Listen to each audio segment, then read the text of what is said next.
Hello students. सो आज हम लोग बात करने वाले हैं WHO drug dictionary. Right. So dictionary के बारे में तो आप लोगों ने सुना ही होगा।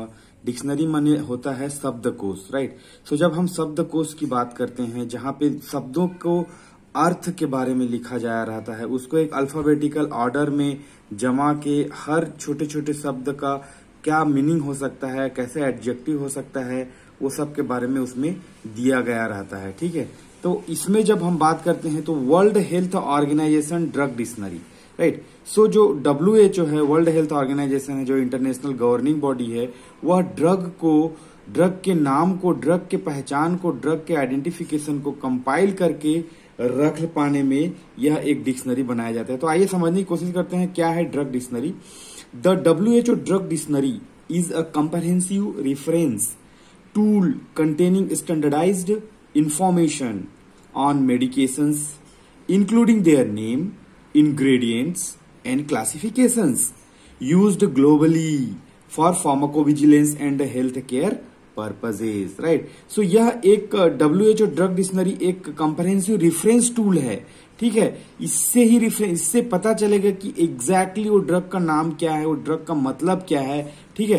कंटेनिंग स्टैंडर्डाइज्ड इंफॉर्मेशन, जो भी इंफॉर्मेशन इस टूल में रहेगा वह स्टैंडर्डाइज्ड रहेगा। बहुत सारे कंट्रियों के एक्सपर्टाइज के द्वारा नाम दिया गया हुआ, गवर्निंग बॉडी फार्माकोविजिलेंस सेंटर के द्वारा मेडिकेशंस का प्रॉपर नॉमेनक्लेचर हुआ रहेगा, इंक्लूडिंग देयर नेम, उनमें कौन कौन से इंग्रेडिएंट हैं और उसके किस तरह के क्लासिफिकेशन हो सके हैं। ठीक है।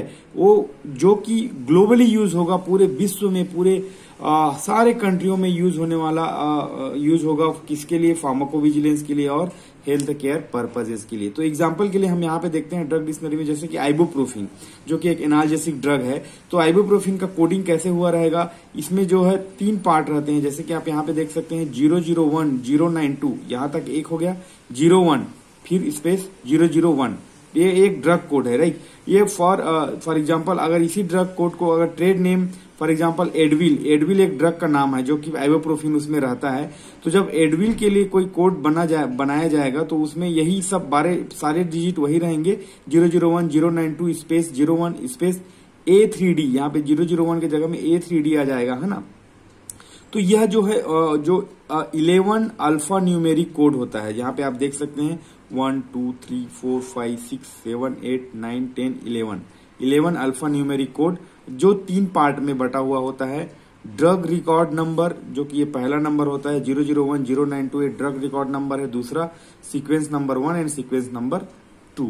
ठीक है। तो ये हो गया एग्जाम्पल। तो आप WHO ड्रग डिक्शनरी में और क्या क्या पॉइंट्स हम कवर कर सकते हैं वो देखेंगे हम। तो जो फर्स्ट पॉइंट है वो स्टैंडर्डाइज्ड इंफॉर्मेशन। राइट। सो जो भी ड्रग का इंफॉर्मेशन वहां पे डालने वाले हैं हम, फर्स्ट स्टैंडर्डाइज्ड इंफॉर्मेशन, जो डेटा ऑन मेडिकेशन है वो accuracy in drug information. Right. क्योंकि बहुत सारे कंट्रियों में इसी पैरासीटामोल और इसी आइबुप्रोफिन को बहुत अलग अलग नाम से जाना जा सकता है। उसको किसी एक फॉर एग्जांपल साउथ अफ्रीका में उसको किसी दूसरे नाम से बुलाते होंगे या पुकारते होंगे या जानते होंगे, इंडिया में दूसरे नाम से, नेपाल में दूसरे नाम से, पाकिस्तान में दूसरे नाम।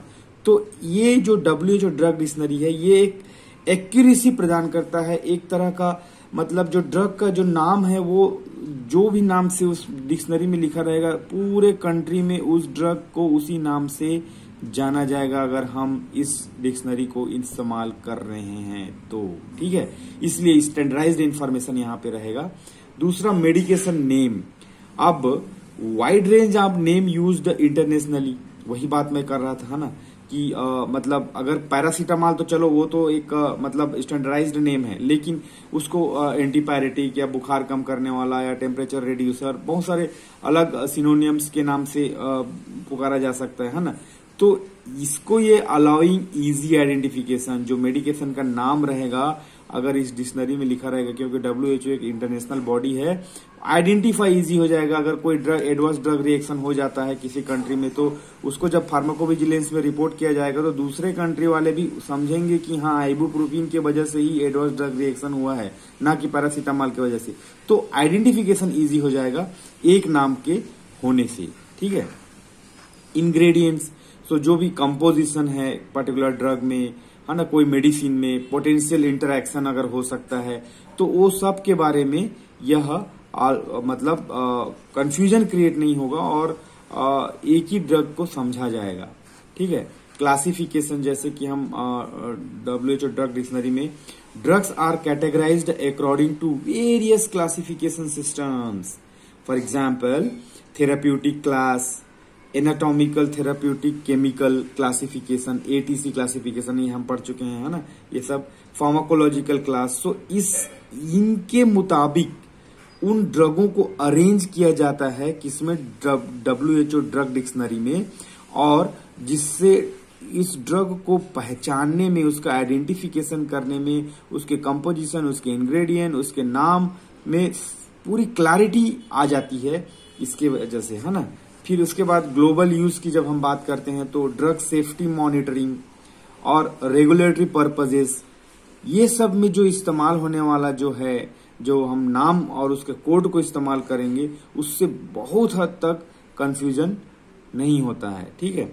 अपडेट्स, अब जो डिक्शनरी है वो तो अपडेट होते रहता है और अपडेट होना जरूरी भी है, क्योंकि 10 साल पहले उसका नाम में भी दूसरा रहा होगा या फिर उसका कोई एडवांस नाम आ गया होगा because of research and development. तो changes in drug nomenclature, new medications which has arrived और डिस्कवर्ड और मैन्युफैक्चर्ड, तो वो सब डिक्शनरी में अपडेट होते रहना चाहिए और होते रहता है।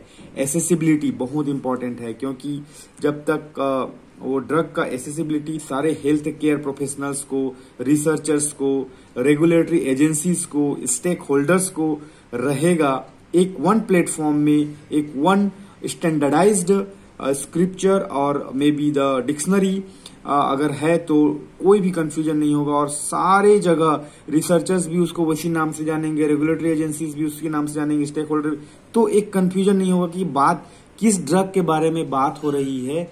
वह एक ही ड्रग होगा कि ऑस्ट्रेलिया का दूसरा और अमेरिका का दूसरा और गल्फ का दूसरा, ऐसा नहीं। ठीक है। तो एक और एग्जांपल यहाँ पे हम ले लेते हैं ताकि और क्लैरिटी आ जाए, जैसे कि हमने क्लासिफिकेशन में भी देख चुका है। ठीक है। जैसे कि हम फॉर एग्जांपल पैरासीटामॉल, तो पैरासीटामॉल में अगर ATC क्लासिफिकेशन के अंतर्गत इसको हम बोलते हैं N02BE01। ठीक है। तो यहाँ पे N का मतलब होता है नर्वस सिस्टम में जो यूज होता है, 02 इंडिकेट करता है थेराप्यूटिक ग्रुप एनाल्जेसिक, है ना, थेराप्यूटिक ग्रुप में एनाल्जेसिक है। BE मतलब फार्माकोलॉजिकल सब ग्रुप में नर्वस सिस्टम को इंडिकेट कर रहा है, और ये जो लास्ट का जो 2 नंबर है 01, ये केमिकल सब ग्रुप को इंडिकेट करता है जो कि पैरासीटामॉल है। तो अगर इस कोड से और इस नाम से अगर हम बोलेंगे या कुछ फार्माकोविजिलेंस में रिपोर्ट होगा या ड्रग रेगुलेटरी एजेंसीज में ये नाम से कुछ कम्युनिकेशन होगा, तो सारे रिसर्च साइंटिस्ट, स्टेक होल्डर के द्वारा यही समझा जाएगा कि बात पैरासीटामॉल की हो रही है, जो कि एक एनाल्जेसिक है, एंटीपायरेटिक है ना। तो ये आप अच्छे से आप देख सकते हैं, पॉइंट वाइज इसको दिया गया है ताकि आपको लिखने में आसानी हो। यह नोट्स आपको टेलीग्राम चैनल में PDF फॉर्म में मिल जाएगा, वहां से आप डाउनलोड कर सकते हैं और डायरेक्ट इससे पढ़ सकते हैं या अपना खुद का नोट्स बना सकते हैं। अगर समझ में नहीं आता है तो वीडियो में आइए, वीडियो को देखिए और समझने की कोशिश कीजिए। धन्यवाद।